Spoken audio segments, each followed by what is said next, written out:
I'm going to talk to you about agricultural education, why it needs to be taught at all levels, and what we can reap from learning more about where our food comes from.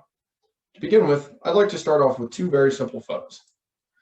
These two photos are from the pandemic, where there were massive food shortages across the US. And we realized that we had no idea how our food was made or where it comes from because we couldn't figure out how a shortage could happen in the US because it had never happened. In my memory, I have no recollection of there ever being a time where there wasn't steak, lamb chop, pork chop, or chicken available at the butcher counter. But I do now from the pandemic.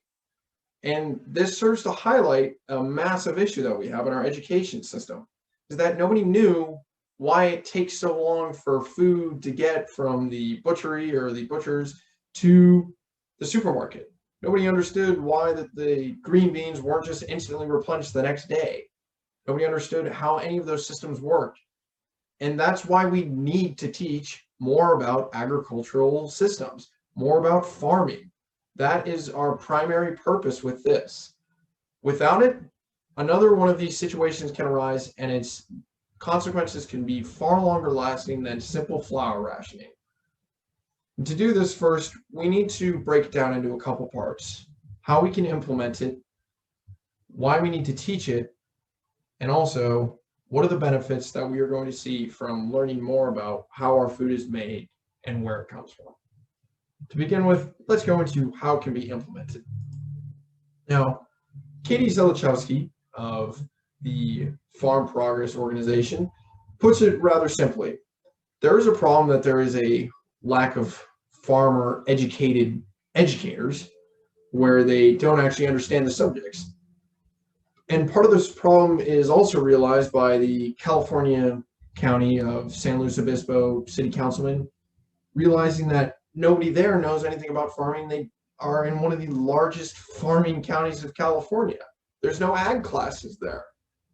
And he realized, and as well as Katie, that they need to start bridging the gap between our communities, between the communities of the urbanite and the city and the Aggie.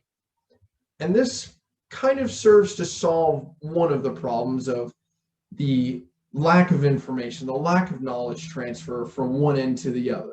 And it also means that through the use of education licensing secondaries, where a person can achieve essentially a low teaching credential just for ag, should they be a professional in agriculture, we can eliminate this problem of where most teachers don't know about it.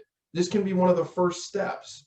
And it's already implemented in some counties and in some states. In Texas, across the state, in ag-heavy counties, there are schools that have ag classes that meet the needs of the community. If there's a soy plantation nearby, generally those students will get a field lab on that soy lab.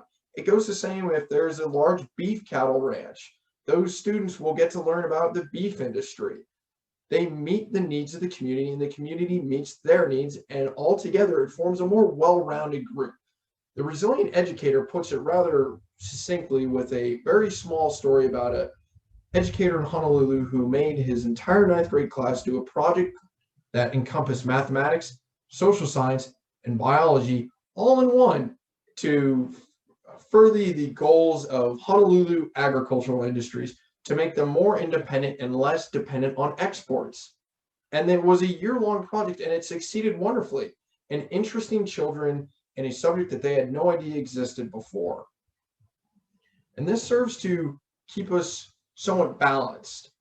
But what we've seen lately is proven by a couple photos that I have next here.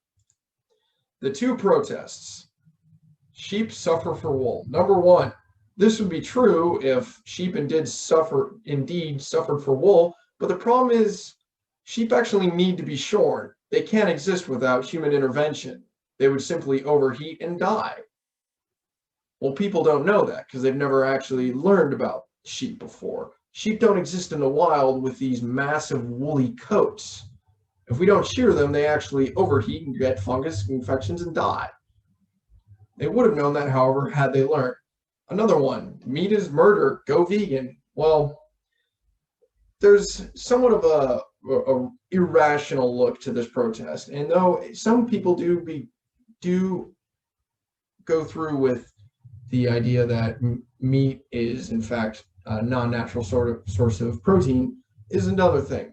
But many of the things about animal cruelty that we see in the news are largely false because those people have actually never been to a farm. They've never been to the killing floor. They've never been to a butcher's.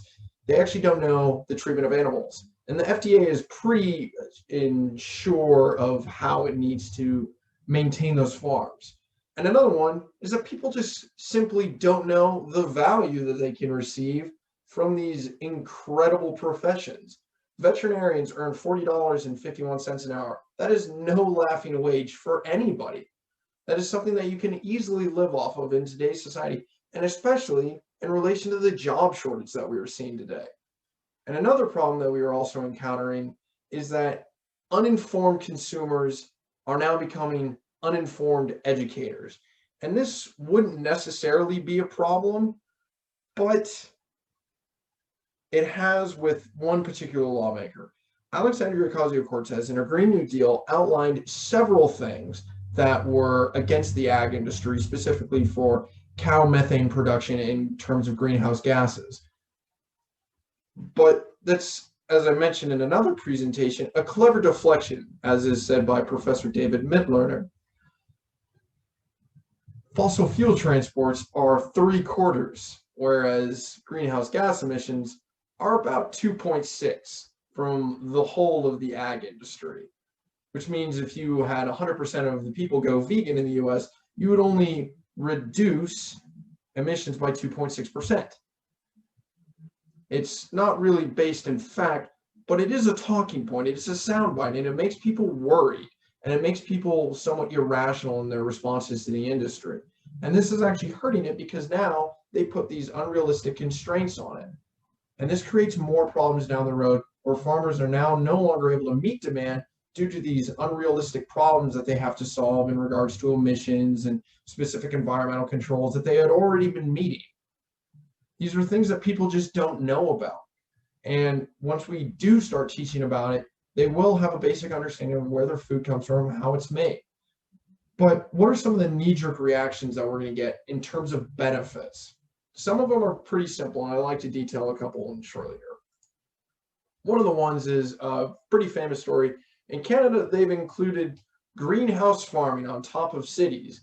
And in my own hometown of Petaluma, California, they have a Saturday farmers market where fresh produce comes from these small local sustainable farms, reducing the cost of transportation and environmentally for everyone, as well as fiscally, because now there is less of a middleman transport cost and less of a middleman cost in terms of getting it to the supermarket shelves and the markup that they need to go through to be able to turn a profit with their products.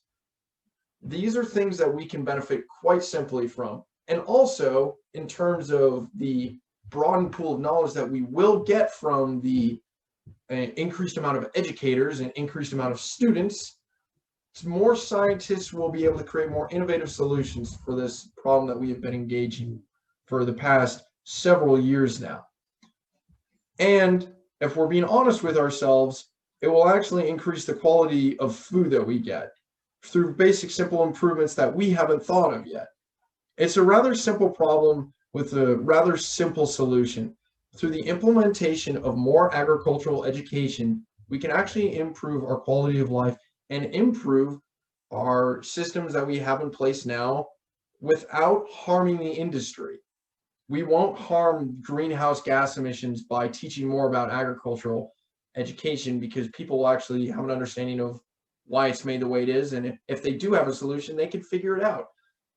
Also, we will see a broadening of the supporting industries such as robotics, chemistry, biology. All of these things are innately tied to agriculture. Again, a quintessentially part of American culture.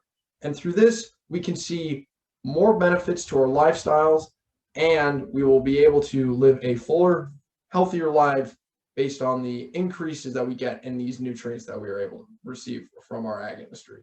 Thank you very much.